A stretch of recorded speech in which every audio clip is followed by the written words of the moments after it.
Hello and welcome to the Proptech Hot Seat on iPropertyRadio with myself, Carol Talon, the show where we explore trends and technologies driving innovation across the built environment. This show is brought to you in partnership with Proptech Ireland, the hub for innovators, investors and for industry leaders. In the Proptech Hot Seat today is Cillian Casey, VP of CIM. Cillian, you're very welcome. Thank you for joining us today. Thanks, Carol. Thanks for having me. Great to be on. I'm delighted. I think most people across real estate will be familiar with the CIM offering, but for anybody who isn't, you might just talk about the core offerings. Yeah, sure. So I guess essentially CIM exists to be kind of a world leader in the building analytics software space. CIM software is called Peak Platform, and really what it does is it empowers kind of operational teams to work smarter and more collaboratively to kind of maximize operational and also energy efficiency across building portfolios. As a company, it was founded in 2014 in Australia by an Irish guy called Dave Walsh. We expanded up to Europe in 2019, not too long before COVID, so that was an interesting challenge. And in the last 12 months as well, we've been pushing into the US and kind of expanded there as well in the US. Our head office is in Sydney. We've probably got around 65 employees globally, of which we've got about 15 here in Ireland, kind of serving Europe, and then we've got a couple in the US, and we've got obviously the rest kind of sitting between Australia and New Zealand. I guess in terms of how CIM works or how Peak works, so Peak works by kind of automating kind of critical operational activities and helping with the completion of key tasks that are accelerated by kind of leveraging digital workflows and digital reporting across kind of the entire supply chain. And Peak has a vast library of fault detection and diagnostic algorithms that essentially continuously monitor all your building equipment to immediately identify any failures or any tuning and optimization opportunities, and also provide kind of a clear path or clear guidance as to what you need to do to rectify it. That's a very long answer. No, not at all. No, it's good for us to understand. And I suppose one of the things that I tried to do, because, you know, a couple of years ago, we might be talking about the different data sources that would be within a building. And one of the things that really emerged was that our building management systems were, even in new buildings were implementing quite dated building management systems.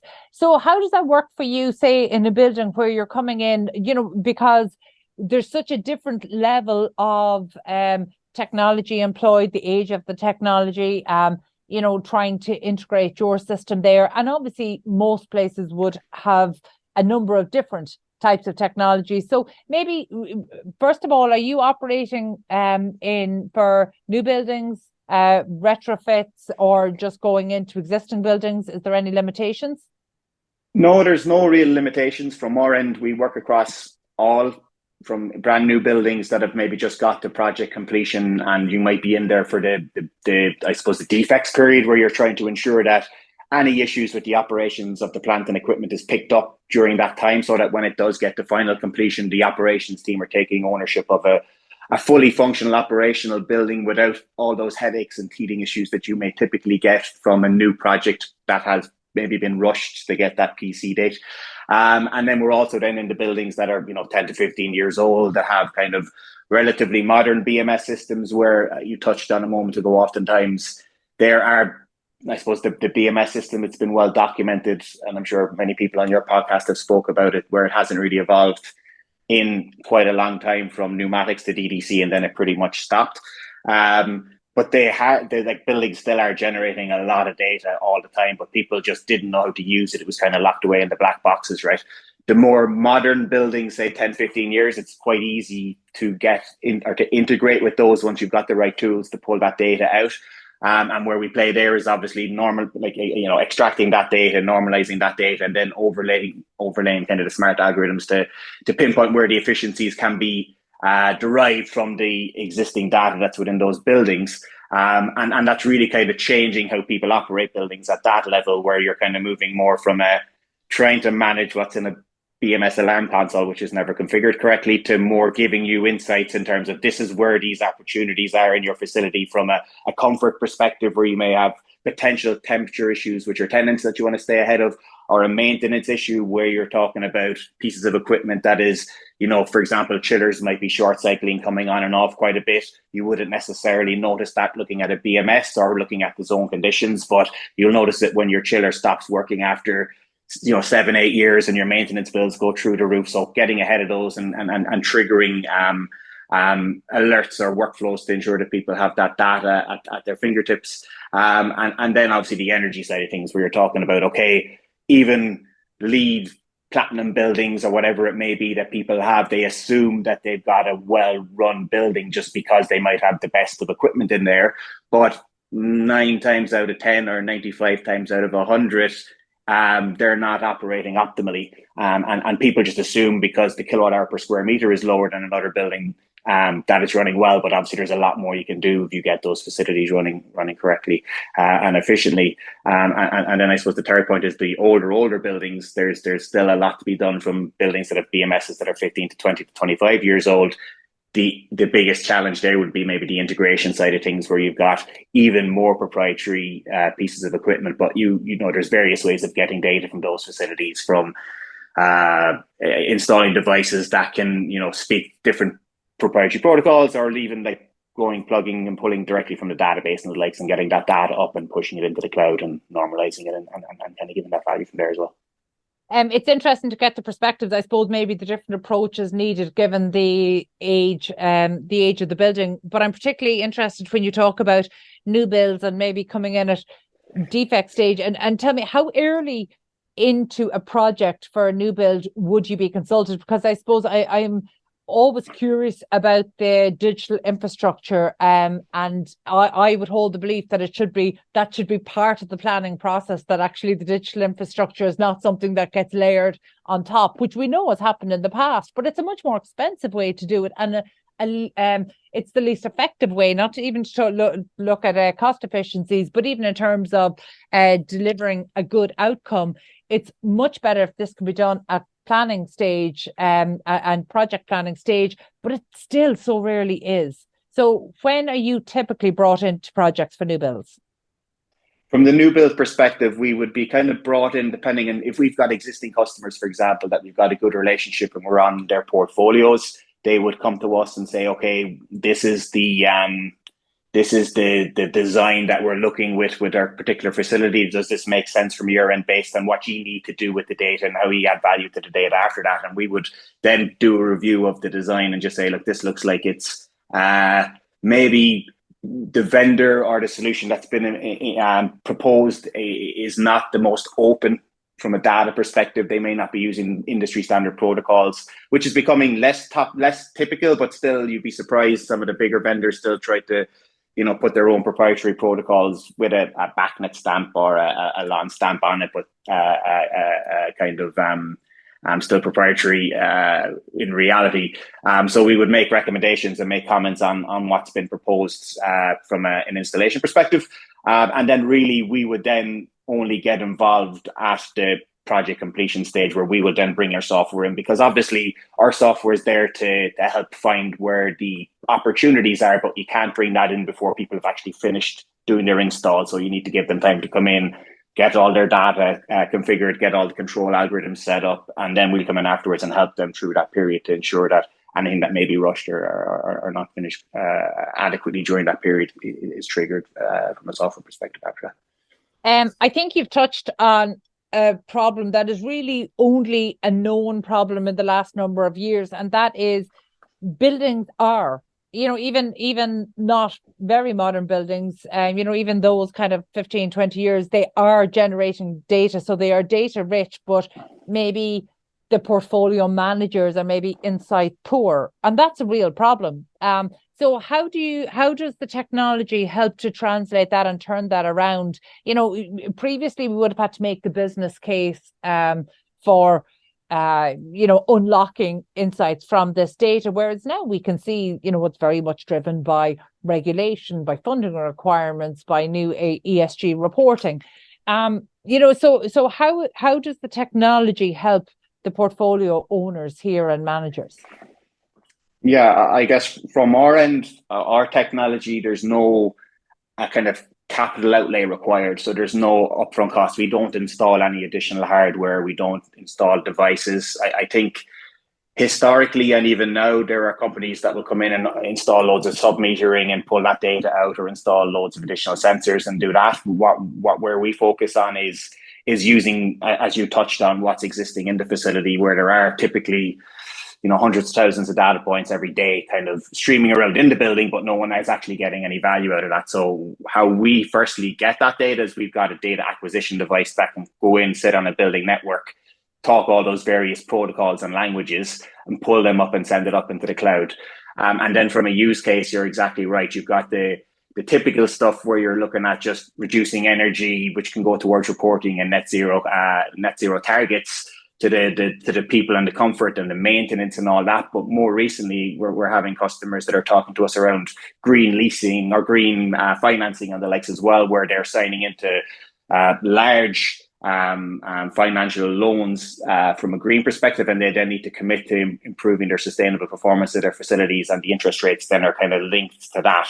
So what our software can help them in that instance is kind of create that hopper of opportunities to reduce the energy consumption and show them what they need to do to help drive that drop in energy consumption or carbon emissions, but also help them report on that by pulling the data from, you mentioned different kind of systems. So you might have, obviously, in the HVAC world or the BMS world, 30, 40, 50, 60% of your energy consumption going there. But we'll also then integrate with like an EMS system if that's on site, or pull data directly from the utility provider, which you're also getting your energy bills on, so that you can then correlate your ups and downs on your energy bill on the software and have that dashboarded versus the actions and the work that's happening on site to improve it, and bringing that all together from a reporting perspective, and then pushing that up the lines, which can then feed into the, either your GRESB reporting or, your financial reporting or whatever you need to do as well. So it's kind of mixing the different data sources with the, I suppose, mixing the old fashioned operational buildings world with the finance world, which is becoming more and more relevant and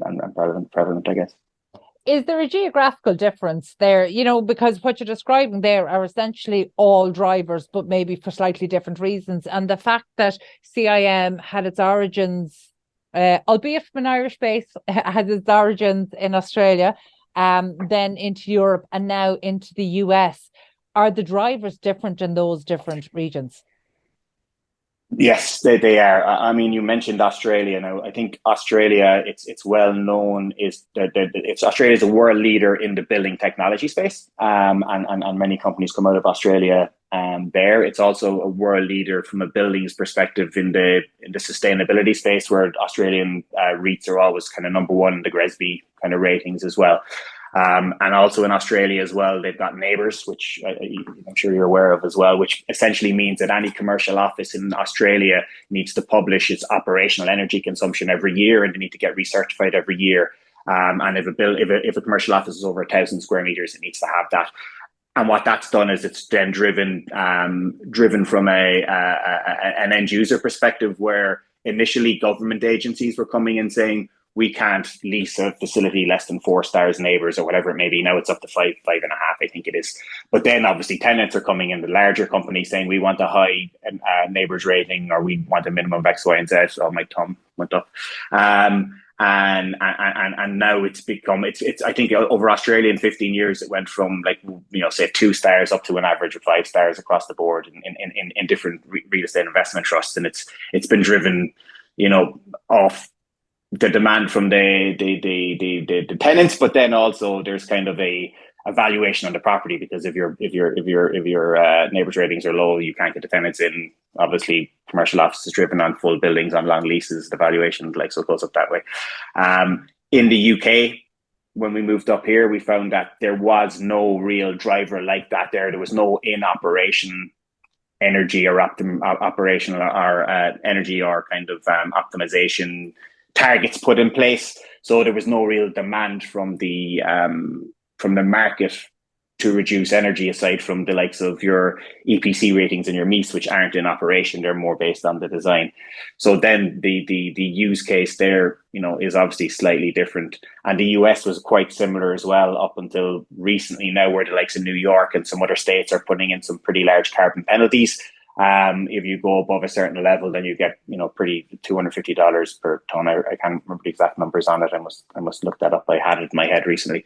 But essentially, they're getting penalized for not performing from an energy perspective, which makes the business case for our solution more valuable again. And then on top of that, the tenant side of things is critical as well. So we put a lot of focus on our software, giving visibility on indoor environment and ensuring that your tenants are happy so that they sign up to longer leases, etc. as well. Cillian, I hope this isn't an unfair question, but would you have a view on, say, the different certifications that are available globally now? Because, obviously we've seen over the last 6 or 7 years this proliferation of global certifications. And I think, what tends to happen in the industry is people lean towards one or the other. Would you have a view of those, or, what's your position? I would, and I may be kind of slanted because I spent 8 years in Australia and I've seen the kind of evolution of neighbours, and how important it is to have an in operation actual measurement. And so for me, neighbours is probably the best energy rating tool in on the market. The UK started to bring it in with Neighbours UK, but I think it seems to be a bit in limbo at the moment. So BRE were kind of the body that were kind of administering Neighbours UK in the UK, but they've since stepped away. So that's kind of in no man's land at the moment. So for me, having something in operation, whatever that may be, is important. And then the second big challenge we have, and you kind of touched on it there are various different rating tools out there. There's no standardization, there's no standard approach, so there's no way to benchmark across, even in countries, never mind say across Europe or across the USA or across the world. And again, from a neighbour's perspective, it's standard. You can actually compare apples with apples across the board. In other regions, they talk about they might have BREEAM or they might have LEED, or they're looking at well from a wellness perspective, but they're all measuring different things in different ways. So you can kind of, from a property perspective, pick the one that suits you the best and shines you in the best light, but you're not then able to compare how your properties are performing against others from an operational perspective. So the most important thing for me is really kind of the standardization approach, and then a model that they have from a neighbour's perspective, which is giving clear kind of it's very transparent in terms of how facilities are operating and allow you to kind of benchmark across the board. Because again, the EPC stuff for me isn't really worth much. I think I've read a paper as well recently where you've have EPC buildings that are, say, B rated or A rated, and their energy consumption per meter squared is aligned with what's in E building, because there's no correlation between what's actually installed from an equipment perspective to how well they're actually performing or how well they're using that equipment.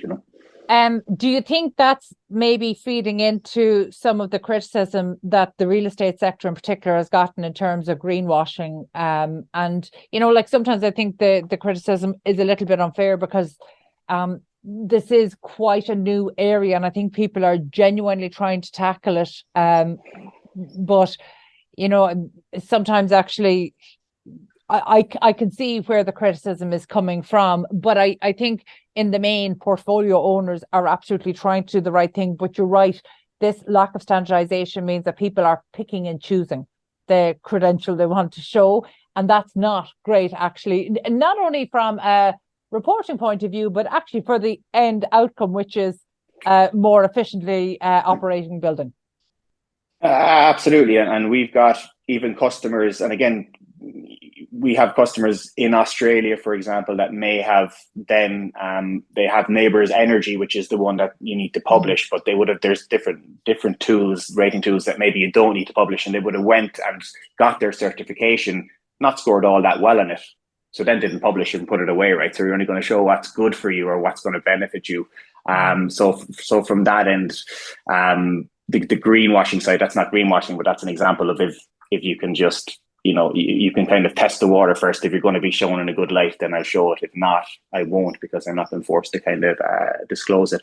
The greenwashing thing, I've spoken to people at certain levels in up at this neck of the woods in terms of how they can hit their net zero targets, and there's still a bit of a thought process that, we'll get as far as we can with the optimization, but look, we can just procure green energy at the end of the day and we'll still hit our net zero targets, and we're really only going to focus initially on degasifying so we can bring in electrics and then try and buy green energy. But I guess there's only so much of that as well available on the market, so everyone can't take that approach. So again, most of our customers that we're working with are very much aware that the first step on their net zero journey is to cut and try and get as much as they can out of what they have.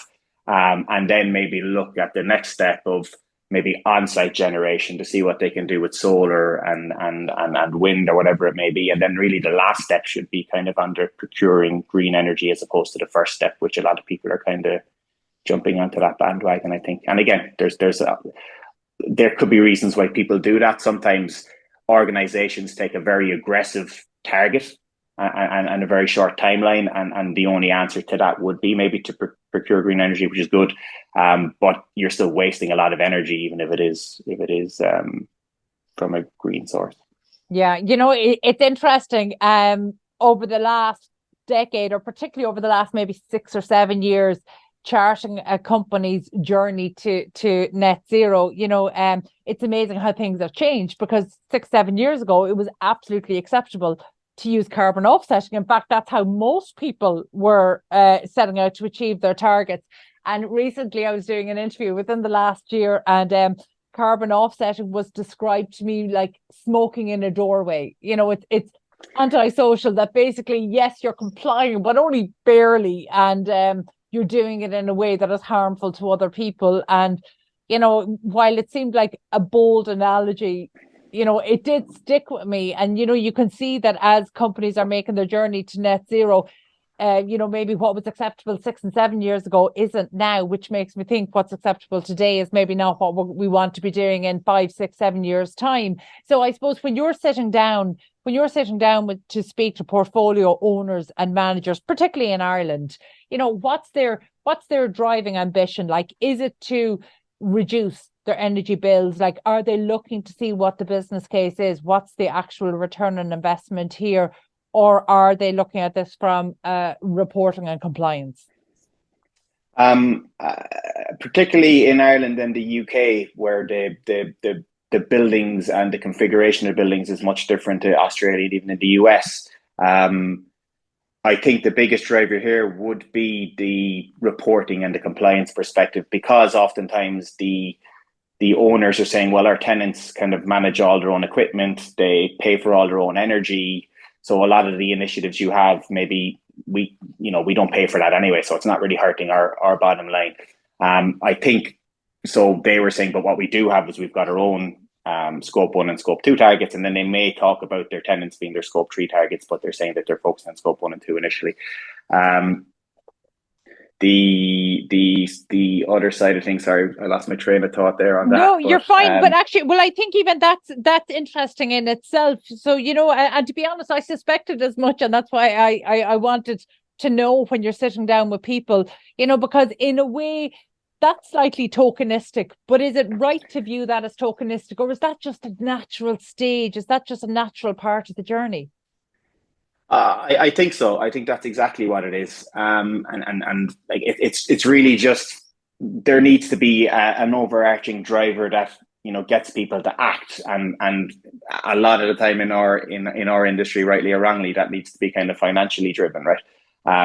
But if people, it needs to be driven by the net zero targets and Yeah, no, but I think you've kind of hit the nail on the head. You just need to get people to act, and that's the really important point. So I suppose kind of as a final takeaway for today, Cillian, like what is your call to action for portfolio owners, particularly across Ireland and the UK? Like, what's the most important message that they need to know to be able to take the next right step for them? For me, it's to understand exactly what you currently have in your portfolio, how they're operating, instead of trying to get to the finish line and try to solve the problem without actually understanding what the problem is. So, going into, you might have a portfolio of 25 buildings, understand how they're operating, understand what you need to do in each one of those facilities to get the consumption down as low as it needs to be, get the carbon emissions out of that building as low as it needs to be with what you already have, then make smart decisions from a capital perspective, then based on understanding from a data perspective what each piece of equipment is doing on each asset. Because again, you can't just go in, you don't have a bottomless pit of money to go in and upgrade everything at once. So then if you can do it smarter, you can cut as much as you can with the older equipment and then replace stuff that you can't get the actual the bang for the buck out of. So really the call to action is to get a view on what you already have in your stock and cut as much as you can with your existing stock, and then make smarter decisions around kind of upgrading your equipment moving forward off the back of that. And yeah, that's essentially it. Yep, super. That's a great place to start. And look, I'd also recommend for people just to take a look at CIM.io for some further information, or reach out to Cillian or any of the team there in Ireland. So that was Cillian Casey, VP of CIM. Our thanks as always to producer Katie Talon and to the audio team at Hear Me Roar Media. Before we go, just a special word of thanks to our sponsor, Proptech Ireland, for supporting the podcast and making these conversations possible. And thank you indeed for tuning in. We'll catch you on the next episode of the Proptech Hot Seat. In the meantime, please be sure to check out all of the other Irish and international real estate and construction shows on iPropertyRadio.com.